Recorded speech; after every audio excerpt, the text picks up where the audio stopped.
a former vice president and presidential aspirant of the PDP, Atiku Abubakar and others have reacted to the siege on the residences of Senate President Bukola Saraki and his deputy, Ike Ekweremadu, by security operatives in Abuja.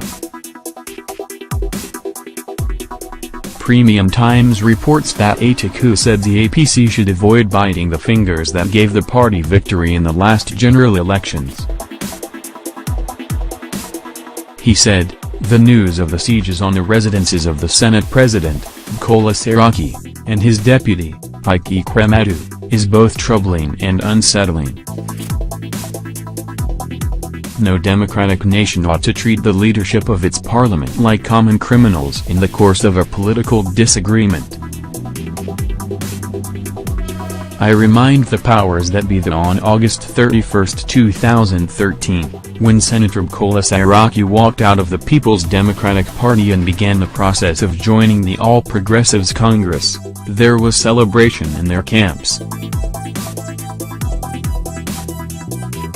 I also remind them that their electoral victory, which they have so badly mismanaged today, would not have been possible without the Senate President. Power is transient and is also a trust that should only be used for the good and advancement of the people one leads and not for the persecution of real and imagined political opponents." He called for the lifting of the sieges on the persons and homes of Senate President Bukola Saraki and his deputy, Senator Ike Ekweremadu by security forces. I remind President Muhammadu Buhari of his public words of solidarity to Senator Saraki after his ordeal of malicious prosecution, which thankfully was brought to a halt by the Supreme Court, and I urge him to live up to those words today and always. In a reaction to the siege, the Gombe State Governor, Ibrahim Tankwambo, described the action of the security operatives as the manifestation of tyranny in a democratic system.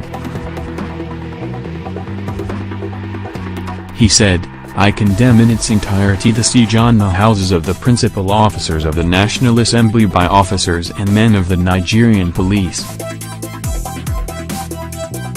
The National Assembly as an arm of the government must be accorded the due respect that it deserves." Also in a similar reaction, a former Kaduna State Governor, Balarabe Musa, described the siege as bad for Nigeria's democracy. According to him, it's an unfortunate end of the fight to the death between the presidency and the legislature. It's bad for the country's democracy. This can result to anything. Yes, he should be investigated, but that was not the way to do it. Remember, we are talking about the executive and legislature, the two of the three fundamental institutions of government. Now, if the executive and legislature are not compatible, how can we have peace and progress under this situation? So actually, even though the right thing should be done, there are ways and means of doing it in a better way without creating tension in the country. The advice should go to the president. The president should know that he is the chief security officer of the country. He is the commander-in-chief of the armed forces, he is the controller of the resources of the country. So, the last blame lies on the president.